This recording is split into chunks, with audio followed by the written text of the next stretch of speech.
En la fe cristiana siempre se habla de un llamado universal, uno para todos. Pero, ¿qué pasa cuando ese llamado se vuelve superpersonal? Cuando se trata de una tarea específica que, literalmente, lo cambia todo. Bueno, hoy vamos a meternos de lleno en eso. La vocación misionera, un llamado tan, pero tan profundo que puede redefinir una vida entera. Vamos a ver de qué se trata. A ver, antes de arrancar, hagámonos una pregunta que es la base de todo. ¿Qué es en realidad una vocación? Porque no es solamente una profesión, ¿verdad? Es ese sentido de propósito, ese llamado interno que le da dirección a nuestra existencia. Y si a esa ecuación le sumamos la fe, la pregunta se pone todavía más potente. Este va a ser nuestro mapa de ruta de hoy. Primero vamos a hablar de ese llamado que nos incluye a todos. Después nos vamos a ir a lo más específico. Vamos a comparar dos roles que son clave, el del pastor y el del misionero. Luego echaremos un vistazo a la historia con unos ejemplos increíbles. Y para cerrar, vamos a reflexionar sobre lo que de verdad cuesta este servicio. Muy bien, empecemos por el principio, como debe ser. La base sobre la que se construye todo lo demás es esta idea. Hay un llamado general, una invitación abierta para cada creyente, sin excepción. Este es el punto de partida. Pensemos en el llamado general como esa gran invitación del Evangelio, creer en Cristo y ser parte de su misión en el mundo. Es el cimiento, la base. Sin este primer llamado, todo lo demás se cae. Y lo más importante es que aquí nadie, absolutamente nadie, queda afuera. Ahora sí, partiendo de esa base, que es para todos, aquí es donde la historia se pone mucho más personal. Porque dentro de ese gran todos, Dios hace algo distinto. Surge el llamado específico.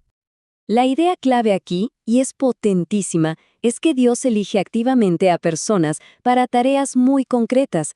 Ojo, esto no es como elegir una carrera o tener un golpe de suerte, es una designación divina, es como si fuéramos una pieza específica que Él pone a propósito en un rompecabezas gigante. Y esto no es una idea nueva, para nada. Tiene una base bíblica súper clara. Este pasaje de Efesios nos muestra que es Dios mismo quien diseña esta diversidad de funciones. No somos todos iguales ni estamos para hacer lo mismo, porque la iglesia, para que funcione bien, necesita de cada uno de estos dones diferentes. Y aquí llegamos a un punto crucial, importantísimo. Esto no es una jerarquía. No es una pirámide donde unos valen más que otros, para nada. Es más bien como un ecosistema de dones donde cada función es vital. Y fíjense en esa conexión. La palabra apóstol significa el enviado. Pues de ahí, de esa raíz, viene el rol del misionero, alguien que es enviado con un propósito clarísimo. A ver, para resumir la diferencia y que quede súper claro, el llamado general es esa invitación para todos. El llamado específico, en cambio, es una convicción interna, personal, directa de Dios para una tarea muy concreta. Es esa voz que te dice, ok, tu camino va por aquí, y reorienta toda una vida. Bueno, ahora que tenemos esas dos ideas claras, vamos a meternos en la comparación central de este análisis. ¿Qué es lo que de verdad distingue el llamado de un pastor del de un misionero? Lo primero, y lo más importante que hay que entender, no son roles opuestos, no están compitiendo. Pensemos en ellos como dos especialistas que trabajan en la misma misión. Son dos caras de la misma moneda, dos engranajes que se necesitan el uno al otro para que la maquinaria completa avance. La diferencia clave está en el enfoque. El pastor se dedica a nutrir, a cuidar, a hacer que las raíces de una comunidad que ya existe sean más profundas. Su mentalidad es de arraigo. En cambio, el misionero es el que va a la frontera, el que cruza barreras para plantar la iglesia donde todavía no está. Su mentalidad es de avanzada, de multiplicación. Uno construye hacia adentro, el otro expande hacia afuera. Pero bueno, para que todo esto no se quede en pura teoría, vamos a ver cómo se vivió en la práctica. Echemos un vistazo a algunos personajes bíblicos que son clave para entender esto.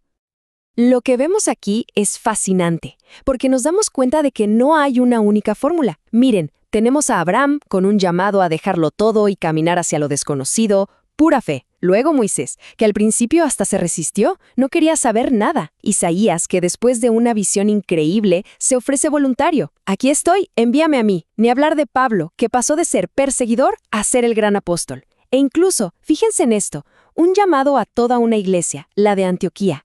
La diversidad es la norma. Pero aceptar un llamado así de específico, sobre todo el del misionero, no es un camino de rosas. Implica un costo muy real y muy profundo. Hablemos de ese precio. Si hay una palabra que puede definir este costo, es esta: desarraigo.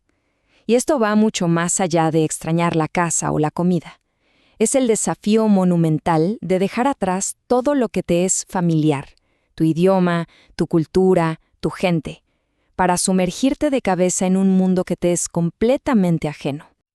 Y este proceso casi siempre sigue una ruta emocional muy clara. Empieza con el dolor de dejar todo lo conocido. A eso le sigue el shock de enfrentar lo nuevo. Inevitablemente esto lleva a una etapa de crisis, de soledad, de nostalgia profunda. Pero es justo ahí, en el punto más bajo, donde ocurre el paso más importante: una dependencia total y absoluta en Dios. Y los desafíos son súper concretos, del día a día, desde adaptarte a la comida o al clima hasta una crisis de identidad muy profunda. ¿Quién soy yo ahora en este lugar? La tarea no es solo sobrevivir, sino aprender a pensar de una forma nueva, no desde la superioridad, sino desde el amor y la empatía. Entonces, ¿qué puede sostener a una persona en medio de tanta vulnerabilidad? Solo una cosa: el ancla. La certeza de ese llamado original, de por qué estás ahí, y la promesa de la presencia de Dios se convierten en la única fuerza que te mantiene a flote en medio de la tormenta. Es una paradoja. La dificultad se vuelve el combustible para una fe mucho más fuerte. Hay un versículo en los Salmos que parece escrito para describir esta experiencia. Resume a la perfección el camino misionero. Es un proceso que muchas veces implica un sacrificio doloroso, como sembrar con lágrimas. Pero siempre, siempre va acompañado de la promesa de una cosecha de alegría, de un regreso con el fruto de tanto esfuerzo. Es una promesa increíble. Y todo este recorrido nos deja con una pregunta final, que no es solo para los misioneros en tierras lejanas, sino para cada persona. La pregunta, en el fondo, es la misma para todos. ¿Para qué obra hemos sido enviados?